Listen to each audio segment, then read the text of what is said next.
What's up mga katunay? Siyempre ito ang inyong lingkod na si BT and welcome to my channel Tunay na Kritiko.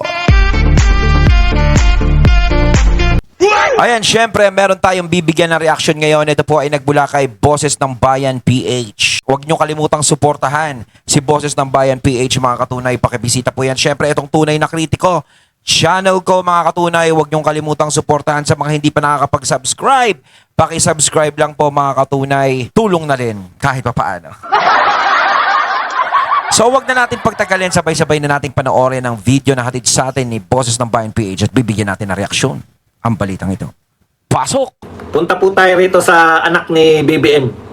Ayun, bago natin simulan ang video na ito, nais ko nga pala magbigay ng credits dito sa Boses at video na matutunghayan natin at bibigyan ng reaksyon. Walang iba kundi si Sir Badong Aratales. Siyempre, huwag niyo kalimutang suportahan yung channel ni Sir Badong, mga katunay.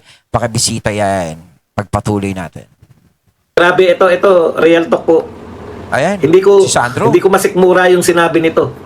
Parang naglolokohan na lang tayo. Sabi ni Representative Sandro Marcos, siya po ay tutol na mag-imbestiga muli yung House of Representatives dito po sa flood control.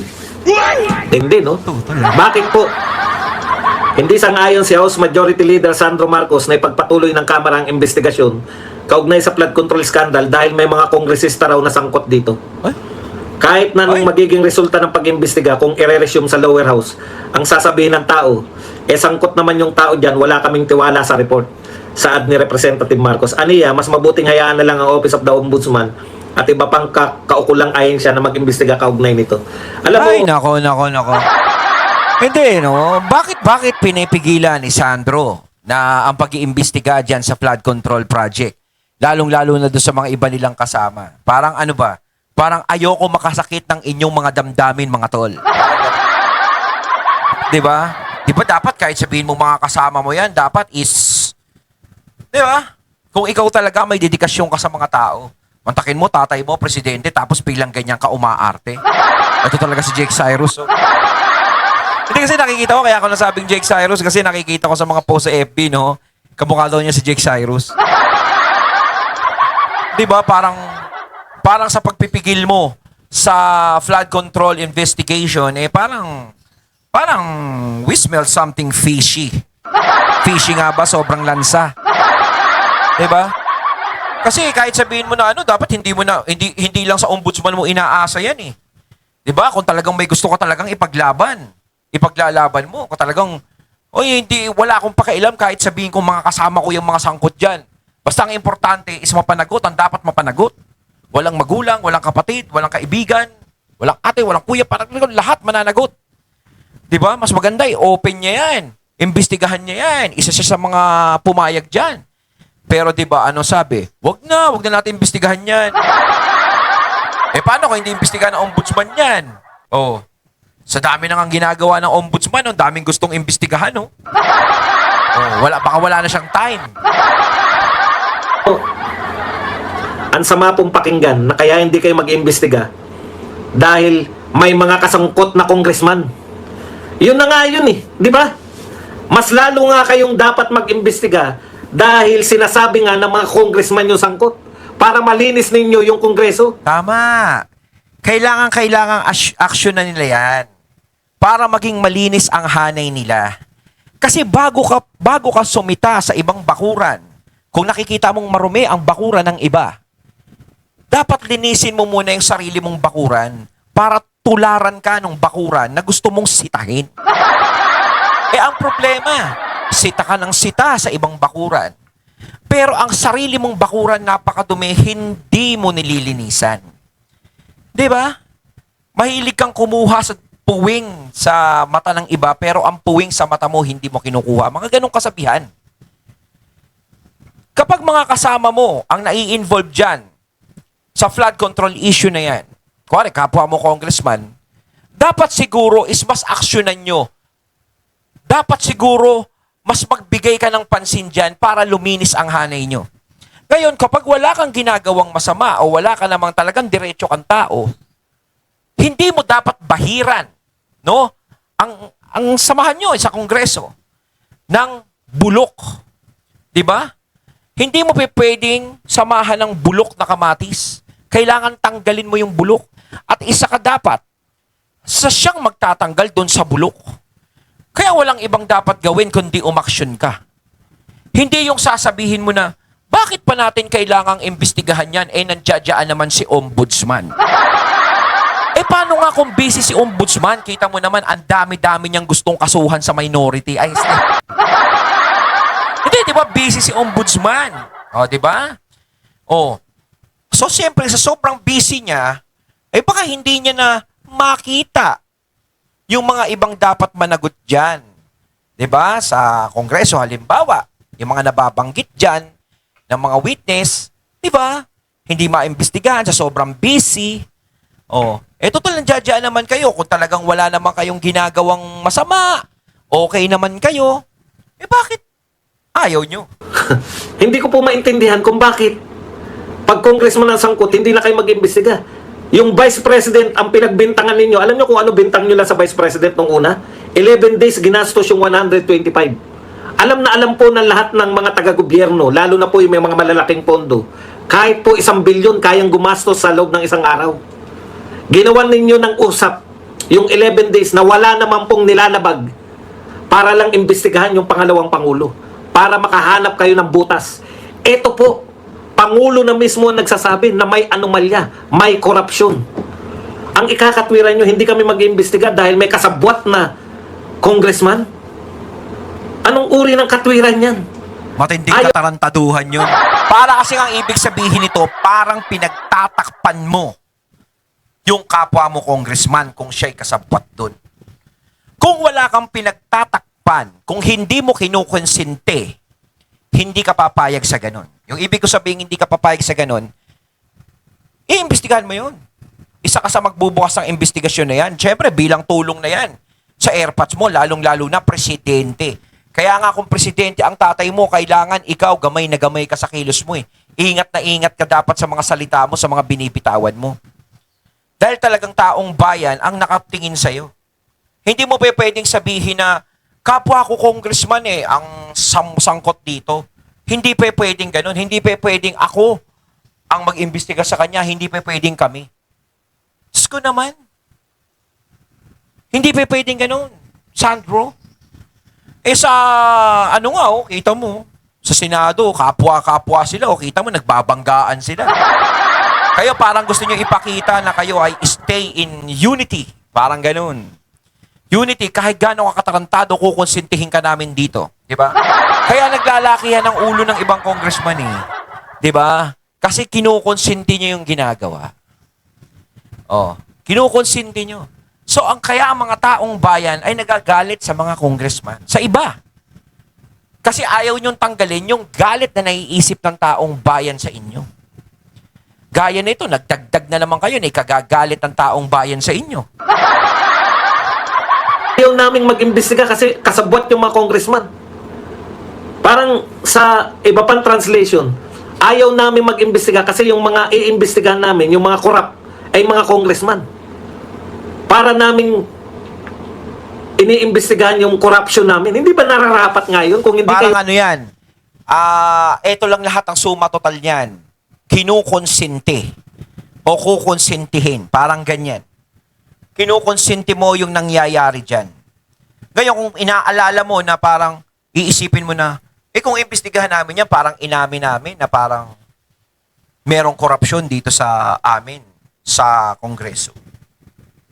Ikaw nga mismo ang aalam kaya iimbestigahan mo Ngayon, kung may lumabas man na ganun, at merong kasabwat na halimbawa, may kasabwat na congressman, hindi ka dapat makonsensya. Hindi ka dapat ganyan. Hindi dapat ganyan ang arte mo. Kasi wag na natin pag-usapan dito yung pagiging congressman mo Pag-usapan natin dito yung pagiging anak mo ng Pangulo.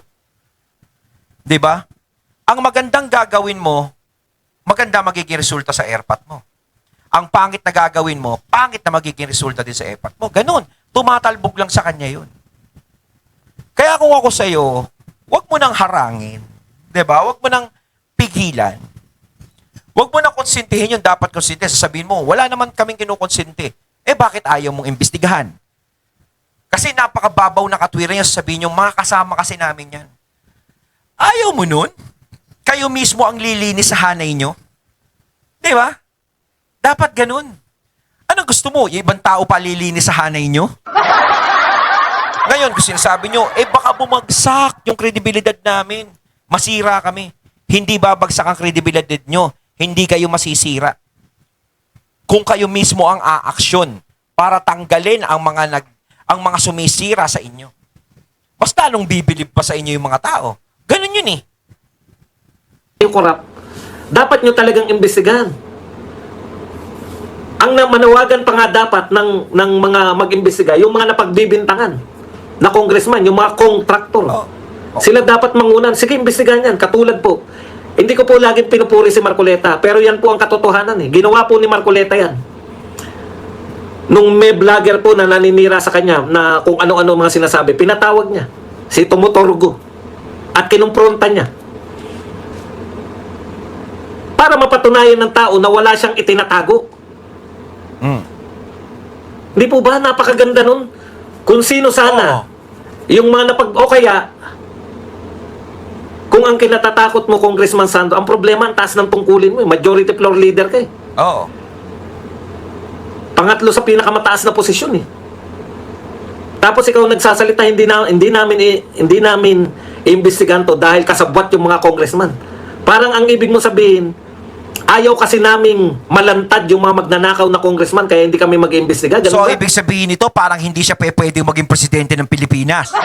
Parang inaamin niya na sa sarili niya na ganyan. Kasi kung ikaw presidente ka, ibig sabihin, kukonsintihin mo lahat ng mga nangyayari sa bansa na hindi maganda.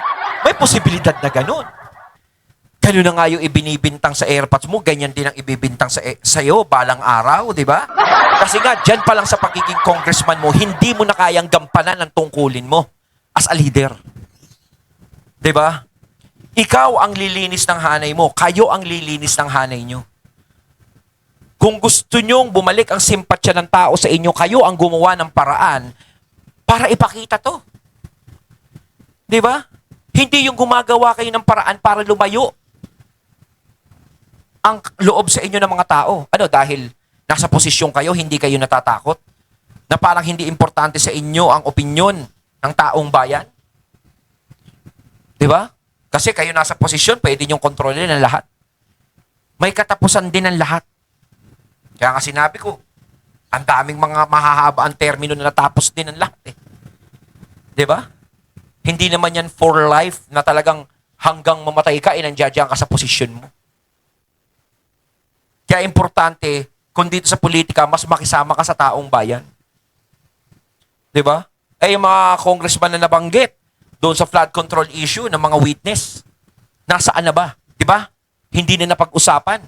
Hindi na natin nadidinig. Halos ang mga nakukulong ay yung mga inosenteng senador. Di ba? Pero nasaan na yung mga nabanggit na congressman doon sa flood control issue? Wala. Hindi na pinag-usapan. Hindi na inopen. Oh.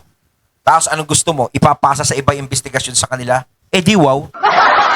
Pero bakit, eto tanong ko lang sa inyo, bakit si Congressman Meow Meow, hindi nyo lang inimbestigahan?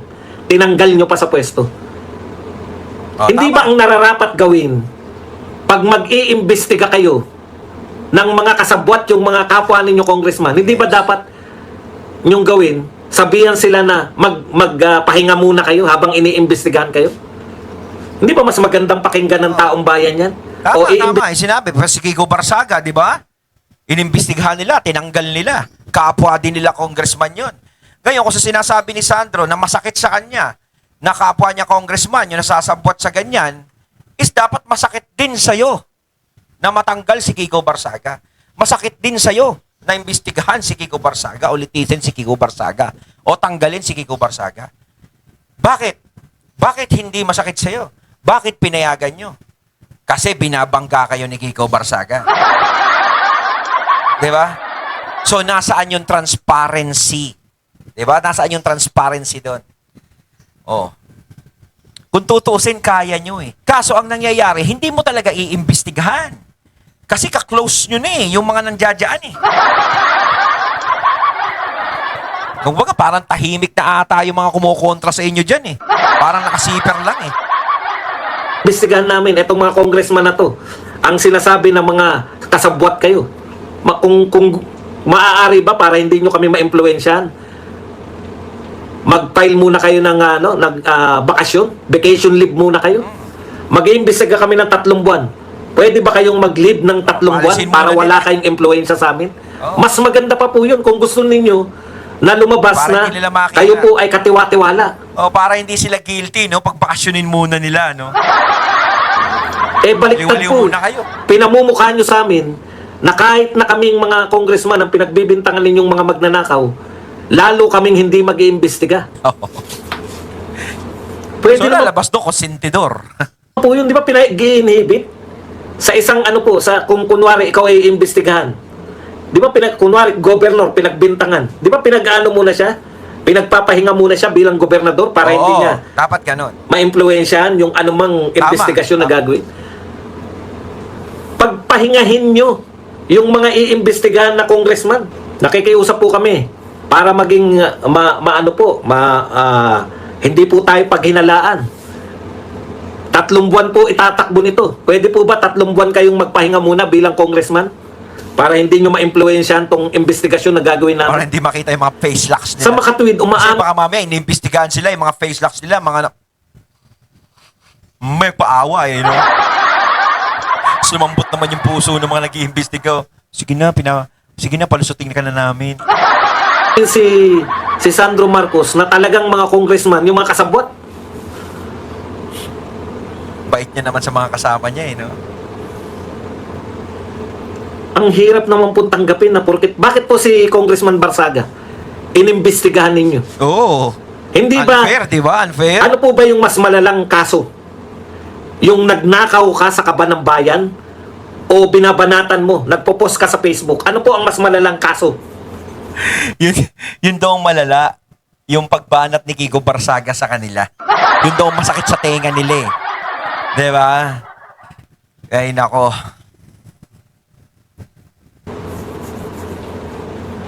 Kung ayaw nyo naman po na imbestigahan sila, gawin nyo na lang yung ginawa kung ayaw po nila mag-resign. Halimbawa, sabihin nila, ba't ako magre-resign? Eh, hindi naman yan nyo pa naman napapatunayan. Ihablan nyo rin sila katulad ng ginawa ninyo kay Barsaga. Oo. Tinanggal ninyo yung pagiging congressman. Oo. Dahil lang sa pagpo-post sa Facebook. Oo. Ano po ba mas malala? Magnakaw ka ng bilyon-bilyon? O mag-post ka sa Facebook? Bakit ang tapang ninyo pagdating kay Barsaga? Pero Sila lang kasi nagkakaintindihan eh. Alam nyo, ito lang yan eh. Hindi sila para sa taong bayan. Para sila sa sarili nila. Ganon. Di ba? Kaya nga sinasabi natin dito, si Kiko Barsaga, inimbestigahan nila, kaya nilang magtanggal ng sarili nilang kasama. Ngayon, alam nila na hindi nila katalo yung mga nababanggit o mababanggit o ganun, is hindi pwede. Hindi namin pwede imbestigahan yan. Kachokaran ko yan eh. Diba? Kapag kachokaran mo, pag dikit sa'yo, kapag alam mong hindi pumapalag sa'yo, covered mo. Parang covered ka ng PhilHealth. Parang. Pero si Kiko Barsaga na talagang lumalaban, bumabanat, is talagang ura-urada, wala kayong salita-salita. Gusto nyo talagang tanggalin. Diba? Kaya nga yung sinabi ni Sir Badong, ano ang mahalaga? Yung nagnakaw ka ng milyon-milyon, trilyon-trilyon, o yung tinitira ka lang sa social media, o tinitira ka lang dyan. Diba? Parang mas malaking kaso pala yung kay Kiko Barsaga. Parang ganito lang yan eh. Walang pinagkaiba sa ano ang malaki. Yung pagnanakaw ng 125 million na ibinibintang nila kay BP Sara, o yung pagnanakaw ng trilyon-trilyon sa flood control project na maraming kasabwat.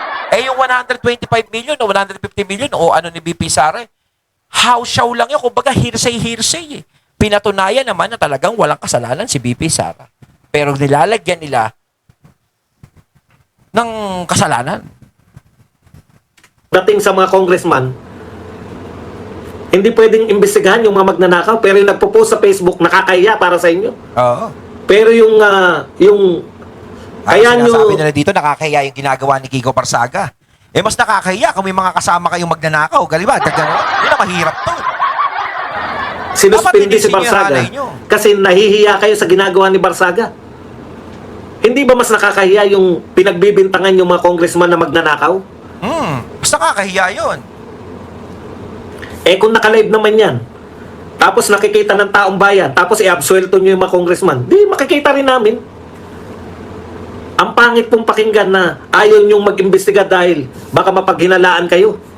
Oh, Mas lalo po kayong paghihinalaan kung hindi kayo mag-iimbestiga. tama. Kaya napapahay na ko na lang kami. Ayun, at ating natunghayan ng video na nagmula kay Boses ng Bayan PH. At syempre natunghayan natin ang boses at video na yun na binigyan natin ng reaksyon na nagmula kay Sir Badong Arateles. Kayo mga katunay, anong masasabi nyo tungkol dito? Comment lang po kayo sa comment box. So once again, I'm BT and I'm out. Peace.